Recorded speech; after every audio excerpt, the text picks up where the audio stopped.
8월 13일 목요일입니다. 오늘 또 하나님의 말씀을 묵상하며 하나님의 은혜를 구하는 하루가 되기를 소망합니다. 기도하겠습니다. 하나님, 이 아침 우리를 불러주심을 감사드립니다. 하나님 앞에 나올 때 하나님께서 주시는 말씀으로 하나님의 은혜를 구하고 주시는 하나님의 은혜를 붙들고 살아가는 하루가 되게 하여 주시옵소서. 예수님의 이름으로 기도드립니다. 아멘. 오늘 이 아침 우리가 함께 묵상할 하나님의 말씀은 로마서 9장 14절에서 24절 말씀입니다. 하나님 말씀 로마서 9장 14절에서 24절 말씀입니다. 그런즉 우리가 무슨 말을 하리요? 하나님께 불의가 있느냐? 그럴 수 없느니라. 모세에게 이르시되 내가 긍휼히 여길 자를 긍휼히 여기고 불쌍히 여길 자를 불쌍히 여기리라 하셨으니 그런즉 원하는 자로 말미암음도 아니요 다른 박질하는 자로 말미암음도 아니요 오직 긍휼히 여기시는 하나님으로 말미암음이니라. 성경이 바로에게 이르시되 내가 이 일을 위하여 너를 세웠으니 곧 너로 말미암아 내 능력을 보이고 내 이름이 온 땅에 전파되게 하려 함이라 하셨으니 그런즉 하나님께서 하고자 하시는 자를 긍휼히 여기시고 하고자 하시는 자를 완악하게 하시느니라. 혹 내가 내게 말하기를 그러면 하나님이 어찌하여 허물하시느냐 누가 그 뜻을 대적하느냐 하리니 이 사람아 내가 누구이기에 감히 하나님께 반문하느냐 지음을 받은 물건이 지은 자에게 어찌 나를 이같이 만들었느냐 말하겠느냐. 토기장이가 진흙 한 덩이로 하나는 귀히 쓸 그릇을 하나는 친히 쓸 그릇을 만들 고난이 없느냐. 만일 하나님이 그의 진노를 보이시고 그의 능력을 알게 하고자 하사 멸하기로 준비된 진노의 그릇을 오래 참으심으로 관용하시고 또한 영광 받기로 예비하신 바 긍휼의 그릇에 대하여 그 영광의 풍성함을 알게 하고자 하셨을지라도 무슨 말을 하리요? 이 그릇은 우리니 곧 유대인 중에서뿐 아니라 이방인 중에서도 부르신 자니라. 아멘. 바울이 8장까지 복음을 논하면서 하나님의 은혜로 죄에서 해방된 그리스도인들이 하나님의 자녀가 되는 권세를 받았음을 이야기하면서 하나님의 실패하지 않는 사랑에 대해서 놀라운 확신을 보여주었습니다. 모든 피조물 중에 그 어떤 것도 하나님의 사랑에서 끊을 수 없다, 우리를 분리할 수 없다 라고 말하였습니다.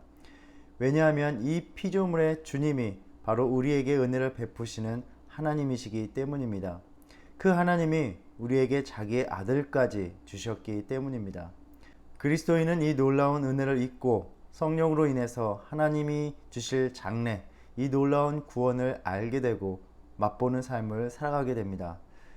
여기에서 자연스럽게 떠오르는 질문이 있습니다. 그리스도를 통한 모든 피조물을 구원하시는 하나님의 계획 가운데 하나님이 택하신 족속, 그러나 하나님의 은혜인 그리스도를 거부한 이들, 이스라엘 민족은 장차 어떻게 될 것인가 하는 문제입니다. 그 어떤 피조물이라도 하나님의 사랑에서 끊을 수 없다라고 말하였는데 하나님의 은혜를 거부하고 하나님에게서 떨어져 나가는 이 유대인들이 있는 이 상황을 우리는 어떻게 바라보아야 하는가? 또 구약을 보면 하나님께서는 이스라엘 민족을 특별히 선택하셨다고 하셨는데 이제는 그 선택을 하나님께서 파기하시는 것인가? 하나님이 이스라엘 민족에게 이처럼 신실하지 않은 분으로 나타나신다면 결국 이방인을 택하심에 있어서도 어떻게 하나님을 신실한 분으로 여길 수 있는가 하는 문제입니다. 바울은 이에 대해서 9장에서 다루기 시작합니다. 바울은 이스라엘의 문제를 다루면서 첫 번째로 하는 접근은 하나님의 선택이 어떻게 이루어지는가 하는 것입니다. 우리가 어제 본문을 통해서 묵상했습니다. 유대인들이 하나님의 구원의 역사에서 여러 가지로 축복을 받았습니다. 이스라엘에게 구원의 내용이 먼저 주어졌습니다. 양자됨과 영광과 언약들과 율법을 세우신 것, 예배와 약속들과 조상들, 심지어 예수님께서도 이 민족 가운데 태어나셨습니다. 그럼에도 이들은 하나님의 은혜를 거부하였습니다. 그렇다면 하나님의 계획이 실패한 것인가? 라고 반문할 수도 있을 것입니다. 바울은 6절에서 하나님의 말씀이 폐하여진 것 같지 않도다 라고 말을 합니다. 먼저 이스라엘이라는 존재는 하나님의 은혜의 선택 속에서 형성되는 것이지 유대인들의 주장이나 생각처럼 생물학적인 인종 가운데 운명처럼 주어지는 것이 아니라는 것을 이야기합니다. 하나님의 은혜는 하나님의 선택의 역사이며 이 선택의 역사 가운데서 이스라엘을 통해서 모든 인류에게 은혜를 주시려는 하나님의 뜻이 포함되어 있을 뿐입니다. 그러니까 유대인들이 주장하는 대로 하나님의 선민이 되는 것은 생물학적인 부모를 통해서가 아니라 하나님이 주신 은혜의 약속과 연결됩니다. 이는 성경을 통해서 확인할 수 있습니다. 그래서 아브라함에게는 같은 육신의 자녀인 이스마엘이 있었지만 약속의 자녀인 이스라엘을 통해서 하나님의 은혜가 이어졌고 계속되었습니다. 또 야곱과 에서에게서도 나타나는데 똑같은 육체의 혈통으로 쌍둥이로 태어났음에도 불구하고 오히려 이 약속은 야곱을 통해서만 이어졌습니다. 에서의 후손을 우리는 이스라엘이라 부르지 않는 것입니다. 이스라엘의 후손 가운데 하나님의 부르심에 특별한 은혜가 있었지만 진정한 이스라엘이 되는 것은 전적으로 하나님의 선택에 의한 결정으로 되는 것이었지 생물학적인 조건이 아니었음을 성경을 통해서도 확인할 수가 있습니다. 이처럼 이스라엘 민족 내에서 육신의 혈통을 보아서도 하나님의 은혜의 약속은 전적으로 하나님의 선택에 의해서 주어졌습니다. 그러니까 하나님의 인류를 구원하시는 계획과 목적이 하나님이 선택하신 것으로 생각되는 이 민족 가운데 어떤 이들이 하나님의 은혜를 거부한다 해서 실패했거나 좌절된 것이 아니라는 말입니다. 여기에서 우리는 복음의 핵심적인 내용을 다시 확인합니다. 하나님의 은혜가 전적으로 하나님의 자유로우신 결정에 기인한 것이라는 점입니다. 전적으로 신실하신 하나님의 손에 달려 있다는 것입니다. 이 복음의 소식이 하나님의 은혜임을 여러 가지로 우리가 묵상할 수 있습니다. 먼저 하나님의 선택은 결코 우리 인간의 육신적인 조건과 환경에 얽매이지 않는다는 점입니다. 우리는 이 땅에 태어나면서 주어진 또는 이루어진 육신적인 조건들이 서로를 경쟁하거나 상대보다 우월적인 지위를 누릴 수 있는 것을 당연하게 여기는 세상에서 살아가고 있습니다. 때로는 이 육신의 조건들이 구조적으로 고착화되어 있어서 벗어나기 힘든 현실로 보내기도 합니다. 마치 우리에게 주어진 운명의 굴레처럼 여기기도 합니다.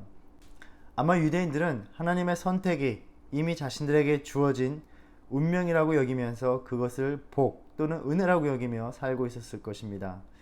그러나 하나님의 은혜와 구원은 인간의 운명의 굴레들을 뚫고 들어와 그들을 택하시고 건지신다는 것을 복음이 분명히 말해주고 있습니다. 육신의 현실이 자신들의 운명이라고 받아들일 수밖에 없다고 절망하고 포기할 때 하나님의 은혜가 바로 거기에서 시작되고 역사한다는 것이 복음의 내용입니다. 우리는 이러한 복음의 사건들을 성경의 이야기 속에서 늘 발견합니다. 아브라함이 자신의 육신의 몸이 죽었다고 여길 때 자녀를 허락하시고 하나님께서 자신을 선택하신 아브라함을 선택하신 역사를 이어가셨습니다. 야곱이 자신이 장자로 태어나지 못한 것을 한탄하는 인생을 살아갈 때 하나님께서는 야곱을 선택하시는 역사를 펼치셨습니다.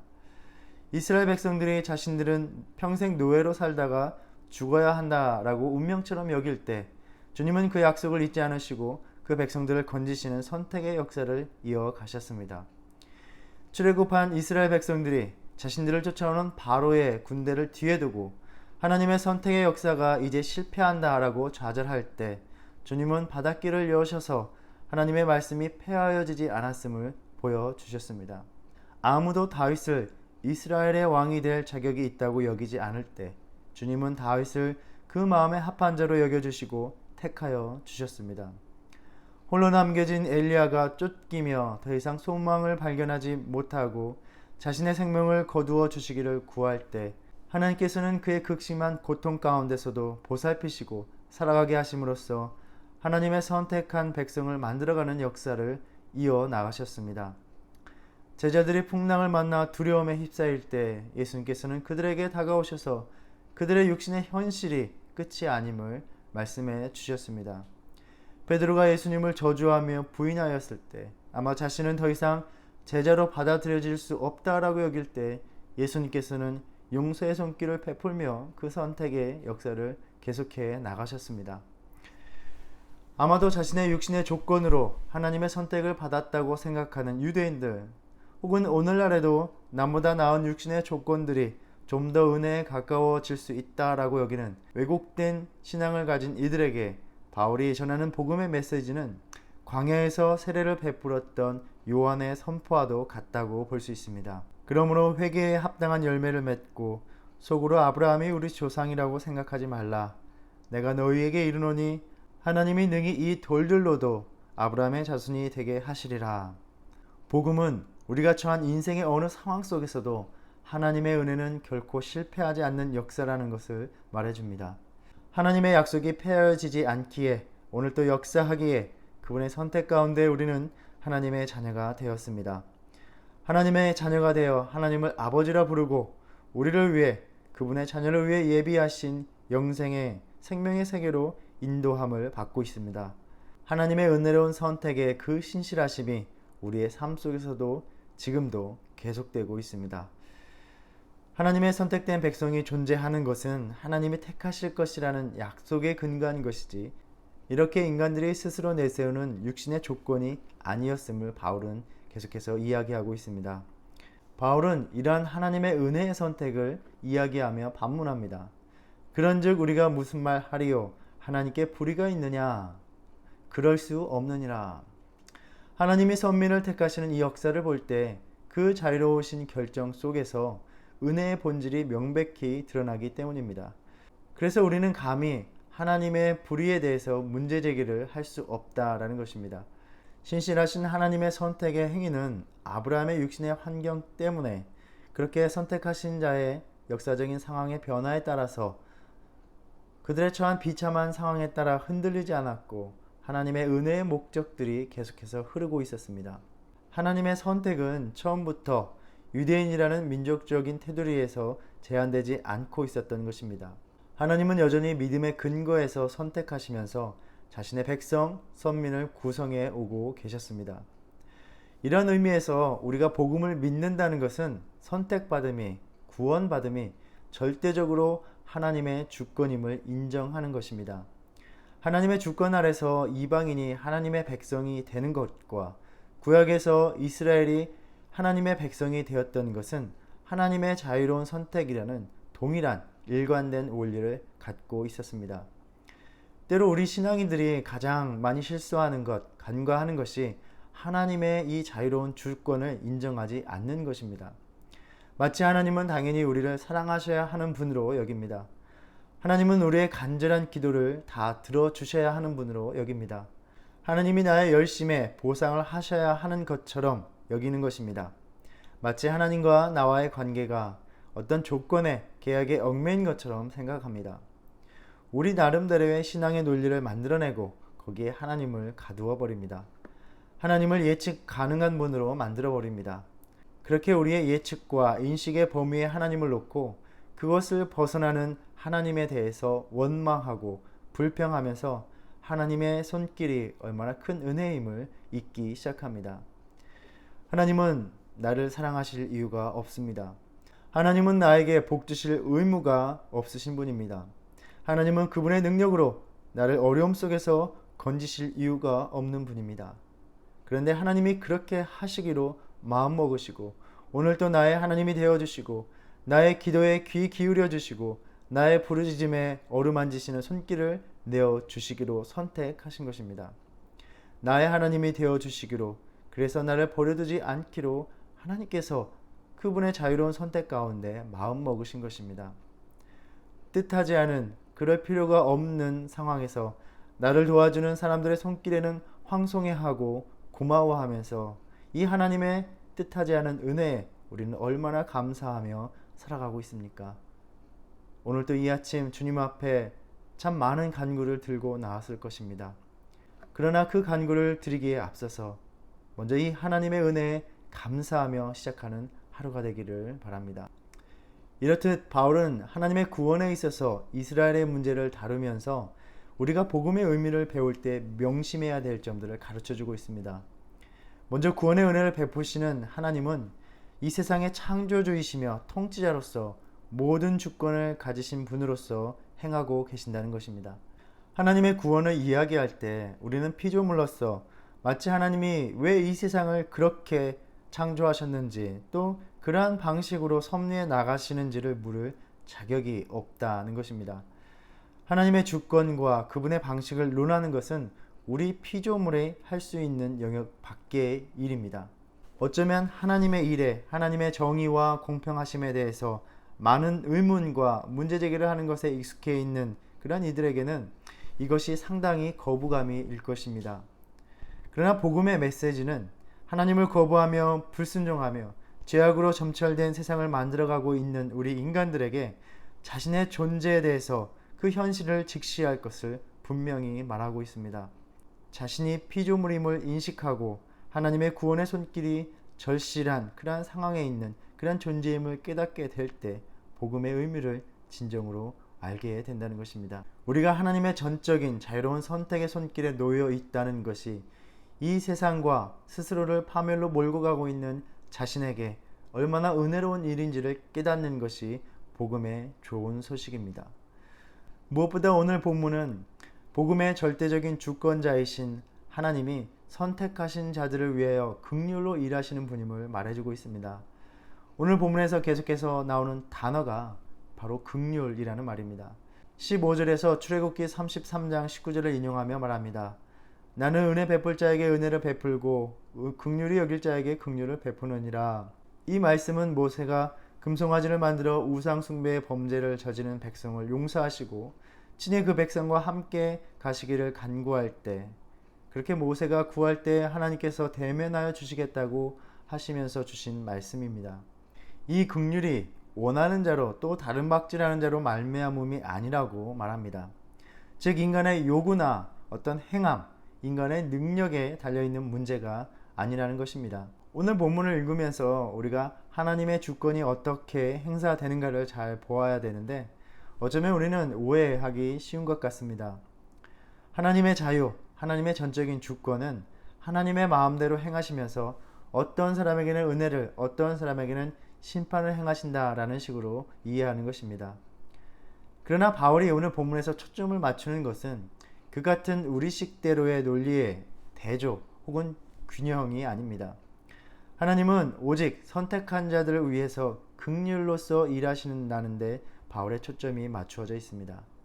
바로를 향한 말씀을 인용한 후에 18절에서 하나님께서 하고자 하시는 자를 긍휼히 여기시고 하고자 하시는 자를 완악하게 하시느니라 라고 말씀합니다. 이 말씀을 우리가 흔히 말하는 이중 예정이다 라고 생각하기 어렵습니다. 17절을 보면 하나님은 바로를 완악하게 하셨습니다. 왜였습니까? 이스라엘 백성을 구원하시기 위해서였습니다. 아브라함에게 하신 약속을 이루기 위해서였습니다. 이스라엘을 통해 온 인류를 구원하시는 역사를 계속하시기 위해서였습니다. 또한 22절, 23절에서 긍휼의 그릇과 진노의 그릇에 대해서 말합니다. 바울의 목적은 누군가를 긍휼의 그릇으로, 누군가를 진노의 그릇으로 만드신다는 것을 이야기하려는 것이 아닙니다. 바울은 진노의 그릇을 오래 참으심으로 관용하신다라고 말하고 있습니다. 우리가 구원에 대해서 말하면서 예정론이라는 개념을 말을 합니다. 이 예정론을 누군가를 구원의 대상으로, 누군가를 심판과 멸망의 대상으로 이미 정하신 것처럼, 마치 이미 운명이 정해진 것처럼 우리는 오해를 하기도 합니다. 그러나 예정론의 일반적인 의도는 하나님이 온 인류를 구원하시기로 그 뜻을 이미 정하셨음을 이야기하기 위한 개념입니다. 우리는 하나님의 복음의 역사를 보면서 하나님의 구원의 범위와 그 방식이 우리가 도저히 가늠할 수 없음을 알게 됩니다. 그래서 11장 33절에서 바울도 역시 말을 합니다. 깊도다 하나님의 지혜와 지식의 풍성함이요 그의 판단은 헤아리지 못할 것이며 그의 길은 찾지 못할 것이로다. 우리를 선택하신 하나님이 그 은혜를 깨닫고 이 은혜를 온 세상에 확장시키기를 원하고 계십니다. 그래서 하나님은 구원의 은혜를 우리끼리 나누고 조화하고 누리라고 하지 않으셨습니다. 모든 민족으로 제자를 삼아 이 복음의 소식을 전하며 온 피조물을 구원하시고자 하는 하나님의 뜻을 받들고 확장시키라고 우리에게 명령하셨습니다. 이 세상의 창조주요 전적으로 주권을 가지신 분이 우리의 육신적인 조건이 아니라 그분의 자유 가운데 나를 택하여 주셨습니다. 하나님의 선택과 행하심은 여전히 우리가 다 알 수 없습니다. 그러나 하나님의 이 주권적인 행사가 전적으로 긍휼과 은혜에 치우쳐 있습니다. 나를 자녀 삼으시고 나의 하나님이 되어주신다는 그 약속을 이루시기 위해서 오늘도 나의 삶 가운데 머무시고 함께 하시고 절망의 끝자락에서 살아갈 길을 여시기 위해서 오늘도 일하고 계십니다. 하나님의 선택이 얼마나 큰 은혜임을 다시 깨닫는 저와 여러분이 되기를 바랍니다. 그리고 나에게 베푸신 그 은혜가 동일하게 모든 이에게 역사하고 있음을 돌아보면서 이 복음의 은혜를 점점 잊어가고 있는 우리 공동체의 이웃들을 위해서, 또 이 은혜를 아직 알지 못하는 가족과 친구들을 위해서 생각하고 더욱더 기도하는 하루가 되기를 소망합니다. 기도하겠습니다. 하나님, 하나님의 전적인 주권 가운데 우리를 선택하여 주시고 하나님의 구원의 역사 가운데 우리를 불러주심을 감사드립니다. 때로 이것을 우리가 은혜로 받아들이지 못하고 살아갈 때가 많이 있습니다. 오늘도 하나님의 긍휼과 은혜가 얼마나 나의 삶 속에 펼쳐졌는가를 돌아보며 하나님께 감사하며 하나님을 찬양하는 하루가 되게 하여 주시옵소서. 그리고 오늘도 이 은혜를 전하며 살아가는 삶이 되게 하여 주시옵소서. 오늘도 이 긍휼하심의 은혜가 우리를 붙들고 이끄실 것을 믿습니다. 감사하며 예수님의 이름으로 기도드립니다. 아멘. 하늘에 계신 우리 아버지여, 이름이 거룩히 여김을 받으시오며 나라의 임하옵시며 뜻이 하늘에서 이룬 것 같이 땅에서도 이루어지이다. 오늘날 우리에게 일용할 양식을 주옵시고 우리가 우리에게 죄 지은 죄를 사하여 준 것 같이 우리의 죄를 사하여 주옵시고 우리를 시험에 들게 하지 마옵시고 다만 악에서 구하옵소서. 나라와 권세와 영광이 아버지께 영원히 있사옵나이다. 아멘.